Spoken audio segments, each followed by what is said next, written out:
చైతన్య గారి క్వశ్చన్ కి నేను ఆన్సర్ చెప్తున్నానండి. చెప్పండి. See, ఇప్పుడు 10 పోస్టులు ఉన్నాయండి, 10 పోస్టులు ఉన్నాయి.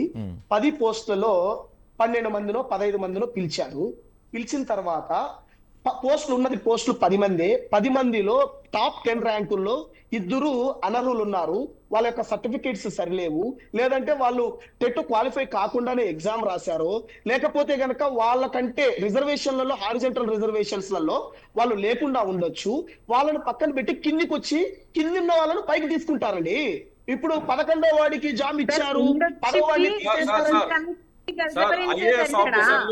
ఐఏఎస్ ఆఫీసర్లు మీ గవర్నమెంటే ఇన్నిసార్లు మెరిట్ లిస్ట్ రివైజ్ చేస్తుంటే సార్ చిన్న చిన్న పొరపాట్లు అప్లోడ్ క్యాండిడేట్స్ అప్లోడ్ చేయడం తప్పు చేయరా?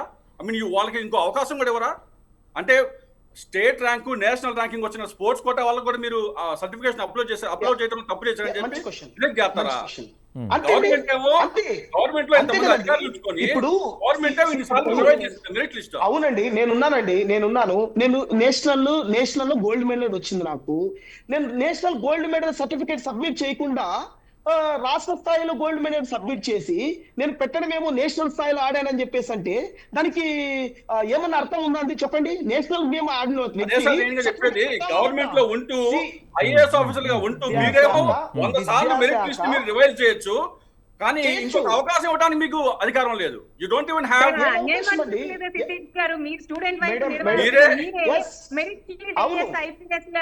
ఐఏఎస్ రివైజ్ చేయొచ్చు అంటున్నారు.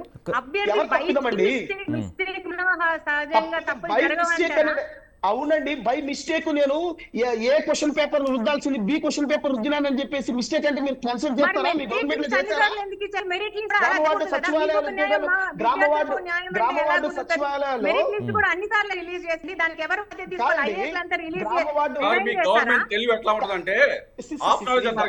కాదు చైతన్య గారు ఒక్క నిమిషం.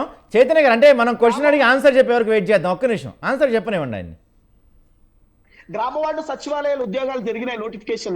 అప్పుడు నేను ఏ క్వశ్చన్ పేపర్ వచ్చింది నాకు వైఎంఆర్ షీట్ లో బి అని నొక్కాను. శిల్పా గారు ఒక్క నిమిషం అండి. శిల్పా గారు ఒక్క నిమిషం. ఏ క్వశ్చన్ పేపర్ నాకు వస్తే బి క్వశ్చన్ పేపర్ నేను ఓఎంఆర్ షీట్ లో రుద్దితే ఆ చిన్న పొరపాటే కదా. ఏ రుద్దాల్సింది బి మీద రుద్దినానని చెప్పేసి అంటే ఎట్లా ఏందండి? అర్థం పర్థం ఉండాలి కదండి. నేషనల్ కష్టపడి ఎన్నో సంవత్సరాలు కష్టపడి నేషనల్ వైడ్ గా ఆడి సర్టిఫికేట్ తెచ్చుకున్నాడు. ఓఎంఆర్ షీట్ పెద్దలు ఆయన నేషనల్ మెడల్ హోల్డర్ ఆయన. విద్యాశాఖ చాలా స్పష్టంగా చెప్పింది, మీరు ఏ స్థాయిలో ఆడారో ఆ సర్టిఫికెట్లను మీరు అప్లోడ్ చేయాలి, మేము జెన్యూనిటీకి పంపిస్తాము వెరిఫికేషన్ అని చెప్పి విద్యాశాఖ చాలా స్పష్టంగా చెప్పింది. అప్లోడ్ చేయకుండా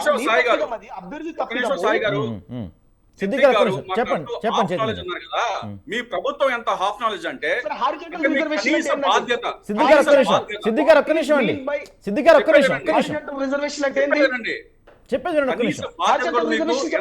ఎంత పరమ సొంత ప్రభుత్వం అంటే mega DSC sports quota list ని స్పోర్ట్స్ కోటా వాళ్ళ సర్టిఫికేట్స్ అంటే క్యాండిడేట్స్ అప్లికేషన్ డేటా మొత్తం ఐ మీన్ కనీస అవగాహన, కనీసం వాళ్ళ ఆధార్ కార్డులు మాస్ చేయాలని కానీ అక్కడ ఆడపిల్లలు ఉన్నారు వాళ్ళ ఫోన్ నంబర్లు మాస్ చేయాలని కానీ కనీస జ్ఞానం ఉందా? డేటా స్వామి అప్లికేషన్లు అందరూ ప్రభుత్వం భరోసా తోటి ఆ డేటా అంతా మీకు ఇస్తే మీరేమో ప్రపంచానికి చెప్తారా? డేటా అంతా కనీస అవగాహన లేదా? ఇంతమంది ఐఏఎస్ ఆఫీసర్లు ఉన్నారు, ఒక్కడికి కూడా కనీసం ఆధార్ కార్డులు మాస్ చేయాలి, పాన్ కార్డులు మాస్ చేయాలి, నంబర్లు మాస్ చేయాలి, ఇది కూడా తెలీదా? నెల రోజులు పెట్టా డేటా అంతా. ఆడపిల్లల ఇన్ఫర్మేషన్ ఉంది దాంట్లో, ఇన్ఫర్మేషన్ ఉంది దాంట్లో. హారిజంటల్ రిజర్వేషన్ గురించి చెప్పండి మీరు. నోటిఫికేషన్ గురించి చెప్పింది ఆధార్ బయట పెట్టాము, ఫోన్ నెంబర్లు బయట పెట్టాము కాదు. మీరు అక్రమాలు జరిగి అంటున్నారు కదా, దీని గురించి మాట్లాడండి. రైట్. ఒక్క నిమిషం అండి, ఒక్క నిమిషం దిలీప్ గారు